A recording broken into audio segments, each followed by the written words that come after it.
Gimel Zion. Here we're in Hey Gimel. Hey Gimel. So we start in the back first. Okay. Hey Gimel. From the worn out trousers of the Kohanim and their belts, they made wicks and they would kindle them. This was not a courtyard in Jerusalem. This was not a courtyard in Jerusalem. It was not a courtyard in Jerusalem that was not illuminated by the light of the Beit HaShoeva. Devout men and men of good deeds would dance before them with flaming torches that were in their hands and would utter before them words of songs and praises. And the Levium with harps, lyres, cymbals, trumpets, and countless musical instruments stood on the 15 steps that descend from the court of the Yisraelim to the women's court, corresponding to the 15 songs of ascent in Psalms. Upon them, the Levium would stand with musical instruments and chant songs. The two Kohanim stood at the upper gate that descends from the court of the Yisraelim to the women's court with two trumpets in their hands. When the crier called out, they sounded a tekiah, teruah, tekiah. When they reached the 10th step, they sounded a tekiah, teruah, tekiah. When they reached the court, they sounded tekiah, teruah, tekiah. They would continue sounding tekiah until they reached the gates leading out to the east. When they reached the gate leading out to the east, they turned to the west and said, "Our forefathers who were in this place, their backs were toward the sanctuary and their face toward the east, and they bowed eastward toward the sun. But as for us, our eyes are toward Yah." When Yehuda said, they repeated and said, "We are for Yah, and together and toward our Yah are our eyes." They make no fewer than 21 trumpet blasts in the temple and no more than 48. Each day there were 21 trumpet blasts in the temple, 3 for the opening of the gates, 9 for the daily morning burnt offering, 9 for the daily offering, burnt offering, with the Musaf offerings that added another 9. On the eve of the Sabbath, they added another 6, 3 to stop the people from work, and 3 to distinguish between the sacred and the secular. On the eve of the Sabbath during Sukkot, there were 48, 3 for the opening of the gates, 3 for the upper gate, 3 for the lower gate, 3 at the filling of the water, 3 on top of the altar, 9 for the daily morning burnt offering, 9 for the daily afternoon burnt offering, and 9 for the Musaf offering. 3 to stop the people from work, and 3 to distinguish between the sacred and the secular. Okay. Mishna Vav. Yom Tov Harishon Shel Chag. היו שם 13 פרים. ואלים שניים בשעיר אחד. So on the first Yom Tov of the of Sukkot, there were 13 bulls. Okay, that we see in Parshas Pinchas. We've got every day we've got a different number of bulls. It all adds up to 70, which we say is Keneged the Shivim Umot.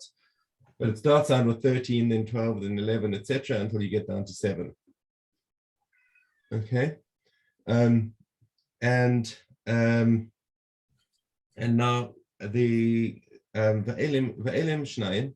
So also sacrificed on that day, you have 2 rams, v'sa'ir echad, and one goat as a chatas, and nishtaru sham 14 kvasim l'shmona mishmaros. Okay. So now basically what we have is that since everyone is in Yerushalayim for the Chagim, so on Chagim we don't discriminate between the different mishmaros of the Kohanim. Remember, there are 24 mishmaros of Kohanim. Okay, 24 families of Kohanim, that is, who take their turn every week, right? So they have this rota where if we have our Kohanim from family A to family X. Okay, they've got each one of them has got a turn, but when it comes to the Chagim, then they come and share equally in their voda. Okay, so now what we've got over here, if you count, is that each family is going to take care of one of the korbanos of the day, at least one of the korbanos of the day. So you've got the 13 bulls and 2 rams and one goat. Okay, so that comes up to 16, which means that you've got another 8. You've got another 8 families left over who want to do something on the day. So what else is left over? We said they're the 14 sheep, which is also brought every day on Sukkot. Okay, and they're 14 sheep, and that's left over for the 8 families that haven't yet got anything. But Yom Rishon, now on the first day, when you've got 8 families left over, Shisha Makrivin Shnaim Shnaim, so 6 of them do two of these sheep. And everyone else does just one. Okay, so the remaining two families, in other words, do one sheep each, and that way we've got all 24 mishmaros are busy with something or other. Okay, Masheni. Now on the second day of Sukkot, you've only got 12 bulls, so one of the first families is unoccupied, and they have to come and take care of one of the 14 sheep. So therefore you can only have 5 doing 2 sheep each, and the remaining 3 do 1 each. Okay, and every day the number is going to go down by 1. I'm just going to go through it quickly. בשלישי 4 מקריבים 2 והשאר 1 ברביעי 3 מקריבים 2 והשאר 1 בחמישי 2 מקריבים 2 והשאר 1 On the 6th day, בשישי 1 מקריב 2 והשאר 1. So on the 6th day, only one family gets to do 2 sheep. בשביעי כולם שווים. So basically, on the 7th day, then you've got exactly 24 korbanos. So everyone gets to do exactly one animal. Okay. We didn't see anywhere how the families were selected. Was it by a lottery? Okay, so now that's going to be in the last sentence of the Mishnah. Okay. Okay. B'shmini, on the 8th day, that is in Chosrosh and Shmini Atzeres, Chazulu lefais kaberagalim. So they went back to doing a lottery system like all the rest of the regalim, and they'd say, okay, so that they'd have to do a lottery among the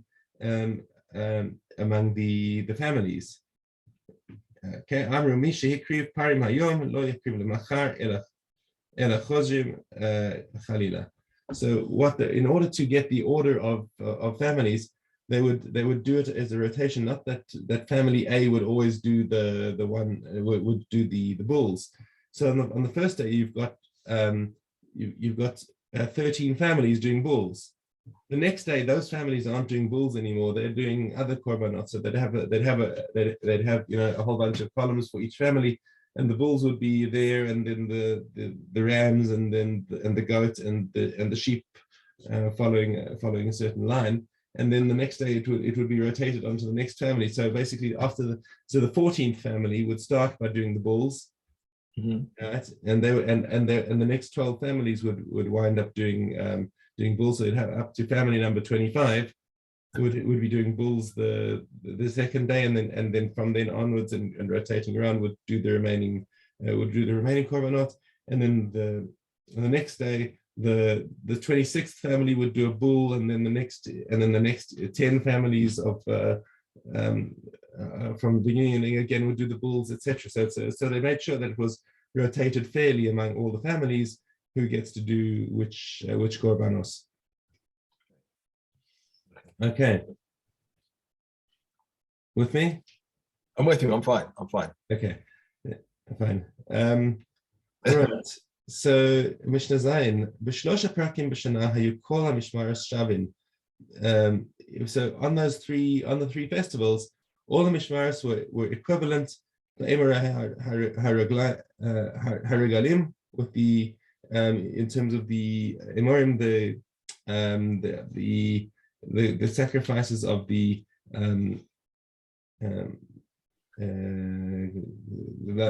Chag. In other words, the Musaf of the Chag, and the Olas Re'iyah, and the Shalmei Chagiga. In other words, all of the korbanos that the Israelim were bringing.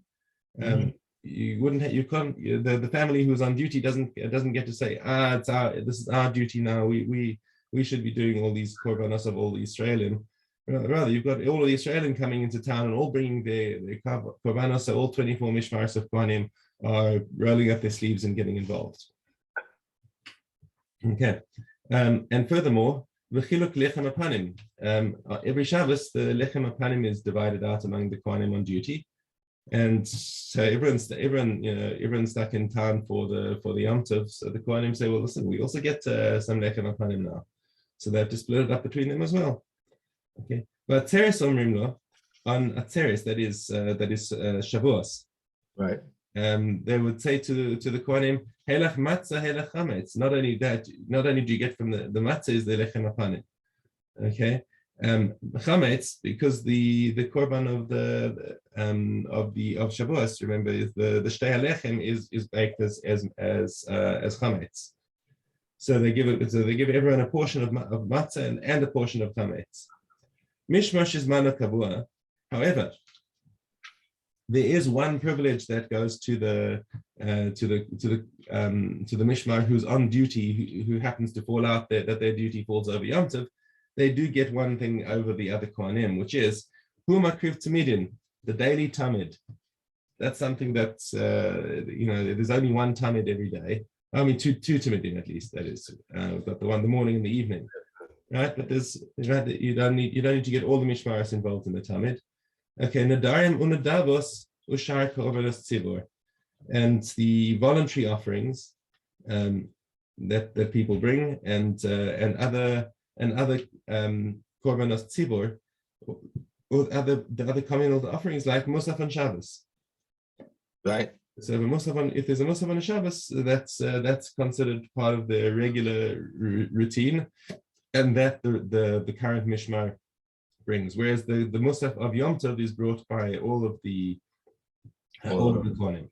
Okay, and they do all of the avodah of those things which are not because of the regel. So basically, anything that happens because of the regel is the business of all 24 mishmaros. Anything that would have happened anyway without the regel, that's for the current mishmar to do.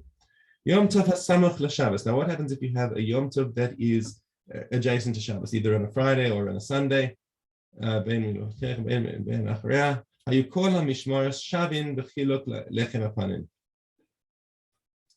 if that's the case, then so we already said that if Yom Tov falls on Shabbos, then everyone have to split the lechem apanim fairly between all 24. That's also the case if Yom Tov falls on Friday or Sunday, because what are the Kohanim supposed to do? They're not allowed to leave. They're not allowed to leave the temple and say to the current mishmar. They're stuck in town for Shabbos as well. So they also get a share of the lechem apanim from the Shabbos. However, it says Mishna Ches, Chalios Yom Echad lahafsik b'intayim. What happens if there's a day in between Yom Tov and Shabbos?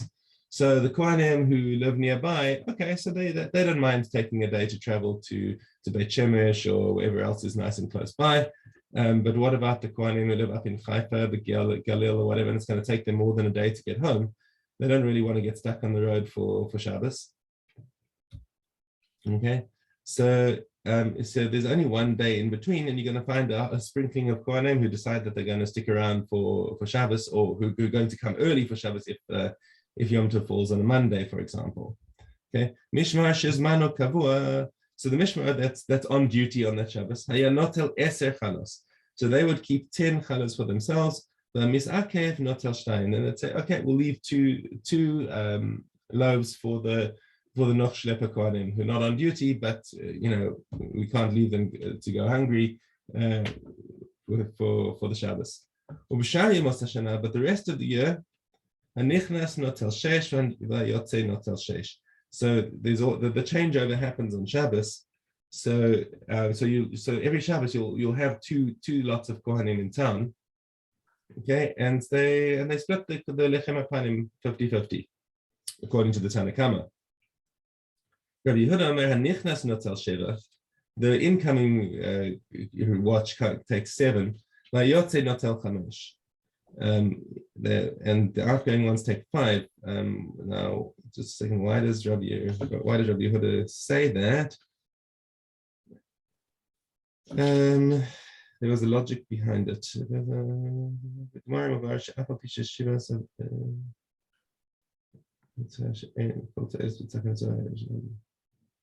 Right. But it's nice. Okay, so Rabbi Yehuda explains his logic that even though ultimately each mishmar will only get, each mishmar will get a full 12 because they'll get it 6 before 6 after, or 7 before 5 after. So it's nicer for people to get more of their payment up front. Okay. I don't think we paskin halacha one way or another between the two. And nichnasim cholkin batzafon, the incoming watch get to split their bread in the north, and now the north is considered more prestigious. That's the place of the mizbeach where they do the shchita. That's where all the kadashim of the mizbeach is all shechted, is up in the north. So the north is the better part of the azara. And those are kind of going off duty. So they're now effectively off duty. So they take the second class place, which is in the south. Bilga. So there was a family of Kohanim called Bilga. So they were permanently in the dog box. Why? There was a Maaseh Shehaya of one of their, I think one of their daughters was involved in something inappropriate. And Miriam Bas Bilga was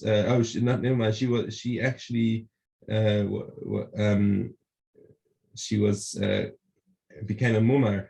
She went and married one of the Greek princes.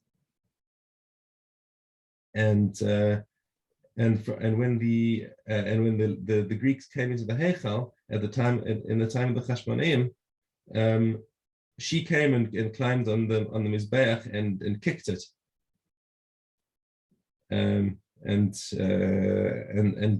yelled like, wolf, wolf, how long will you continue to consume the money of Israel? And you don't stand up for them at the time of their need. So she was like really chutzpahdik and disparaging towards the mizbeach. And when the Chashmonaim came and retook the Beis Hamikdash and were matar the mikdash, they returned the avoda.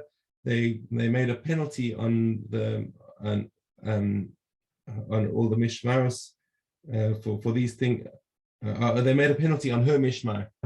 Hers, yeah. Yeah, only on her mishmar for these things.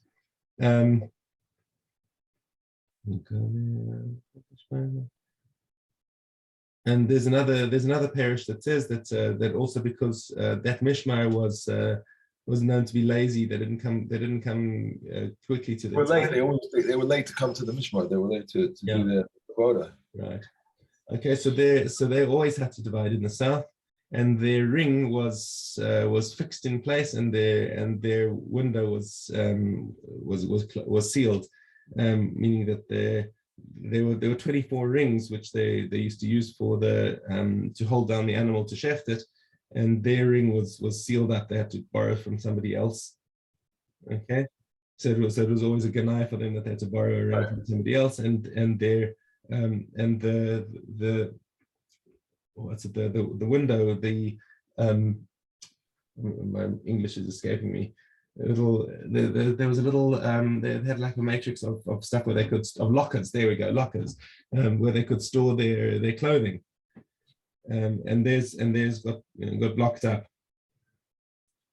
Okay, and that ends Maseches Sukkah. Hadron Alach Maseches Sukkah. We're on to Yom tomorrow. Beitza. I'm sorry? Tomorrow we start Beitza. We start Beitza? Yeah. I think we'll Beitza tomorrow. Okay. Scullum. No, Sukkah. We're still on Sukkah. We've got Gimel Zion. I'm sorry, we have to go back to. I'm sorry. Okay. We have Gimel Zion. The minimum size of an esrog, Reb Meir says like a nut, Reb Yehuda says like a Beitza. And the maximum so that he can hold two estrogim in one hand. These are the words of Reb Yehuda. Reb Yossi says even one that must be held in both hands.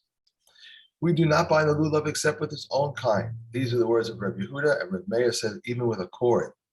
Reb Meir says it happened that the men of Yerushalayim would bind their lulav with gold wire, and they said to him in rebuttal, they would bind it with its own kind underneath. And at which point in the Hallel service did they say the way of the lulav? At give thanks to Hashem at the beginning and end, and at please Hashem bring salvation now. These are the words of Beis Hillel. Beis Shammai says also at please Hashem bring success now. Rabbi Akiva says I was watching Rabbi Gamliel and Yeshua. All the people were waving their lulavim, but they did not wave anything except during please Hashem bring salvation now. And one who arrived from a journey where he did not have a lulav at hand to use, when he comes home, he should take it at his table. And if he did not take it in the morning, he should take it in the afternoon, for the entire day is valid for the lulav. Okay. Karim. Hello, cat. That's my cat, one of my cats. Okay, shh. Okay, we have Chet Vav. Meat of the stop. Meat of the holy offerings which became contaminated, whether through contact with a primary tumor or a secondary tumor, be whether inside or outside the temple courtyard. Beit Shammai says everything should be burnt inside the courtyard except that which was contaminated by a primary tumor outside. Beit Hillel says everything should be burned outside except that which was contaminated by a secondary tumor inside. And Reb Eliezer says that which was contaminated by a primary tumor, whether inside or outside, should be burned outside. But that which was contaminated by a secondary tumor, whether inside or outside, should be burned inside. And Rekiva says wherever it became contaminated, there it is burned. The limbs of the daily offering were placed in the lower half of the ramp on the western side. Those of the additional offerings were placed on the lower half of the ramp on the eastern side. And those of the additional offerings of Rosh Chodesh were placed in the ramp below the karcham of the altar. And the mitzvahs of Shkolim and the first fruits apply only in the temple era. But with the grain tithe, the animal tithe, and the laws regarding the firstborn animals apply only both in the temple era and in the post-temple era. With one consecrated Shkolim on the first fruits, they are consecrated. And Reb Shimon says if one consecrated first fruits, they are not consecrated. That's it. Tomorrow we start Yama. Okay. All right. Shabbos. We have Shabbat. Yeah. Oh, wait a second. Wait a second. Something's. Oh, okay. Shabbat. Yud Zion. A stone, a Yud Zion above. A stone that was played that the stone that is in a gourd shell. If water can be drawn from with it without falling out, we may draw water with it, and if not, we may not draw water with it. A branch that is tied to a pitcher, we may draw water with it on the Shabbos. A window shutter, Reb Eliezer says, when it is fastened and suspended, we may shut the window with it, and if not, we may not shut the window with it. And but the sages say, in either case, we may not shut the window with it.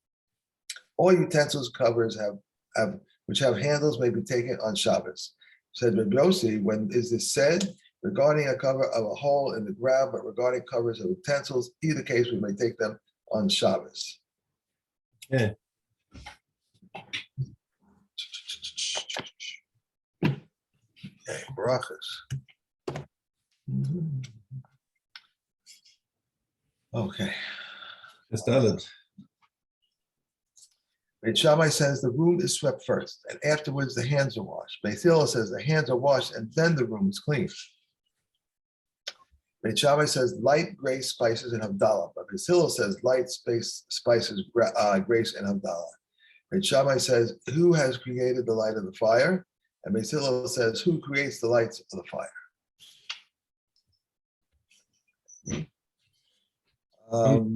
No blessing may be recited during the light or spices of Gentiles, and not over the light and spices used for the dead, and not over the light and spices placed before idols, and no blessing is recited over the candle until a benefit is derived from its light. Okay, we have Midos. We have Aleph Hay. And those gate yards in the north, the gate of the Ray and this gateway was like a pavilion, and a loft was built on top of it, so that the Kohanim would stand guard above it and the Levium below. And it had an opening in the Kale. The second to it was a gate of the offering. Third of it was the hall of fire. And there were 4 chambers in the hall of fire, like suites that open into a ballroom.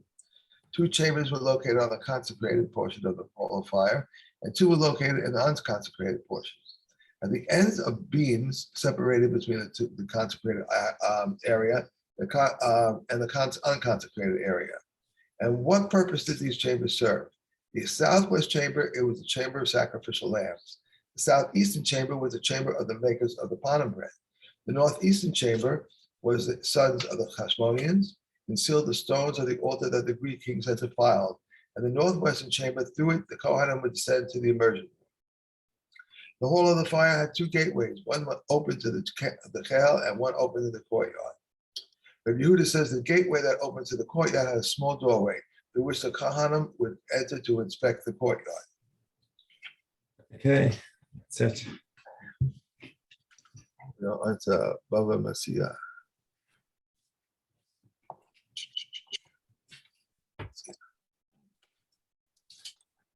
Okay, Vav Gimel.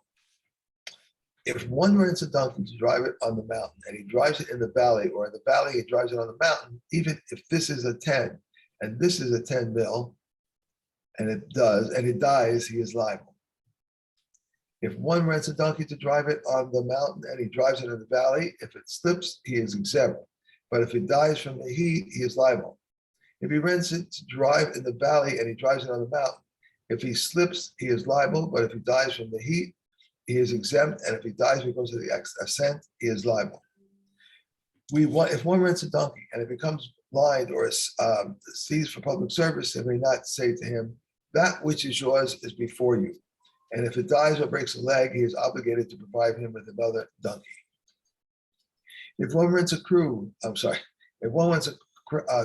to plow on the mountains and he plows it in the valley, if the coulter breaks, he is exempt. If he rents it to plow in the valley and he plows it in the mountains and the coulter breaks, he is liable to thresh beans and he threshes grain. He is exempt to thresh grain and he threshes beans. He is liable because beans are slippery. If one rents a donkey on which to bring wheat and he brings barley on it, he is liable. Grain and he brings straw on it, he is liable because the added bulk is difficult to carry. If he rents it to bring a leach of wheat and he brings a leach of barley, he is exempt. But if he added to the load, he is liable. How much money he add to the load to be liable? Sumcha says in the name of Reb Meir, a saw for a camel and 3 calves for a donkey. All craftsmen. No, we're done. We are done. Okay. I'm going to see if I can fix this camera. I should try to change the rate of whatever it's doing. The frame rate, I would say, but I mean that's not something that you accidentally change. I don't know. I don't think I actually. Let me see video. What it says about video here. FaceTime, choose back on video settings. Let's see if there's such a rate. Original rate. Mirror my video. Let me see original rate. Let's see what that does. No, that's the original ratio. It doesn't do anything. Okay. That's just about the dimensions of the thing. Advanced. Let's see what's under the advanced settings. Advanced. Where's advanced on here? Right on the bottom, is it? Bottom. No, there's nothing there. That's strange.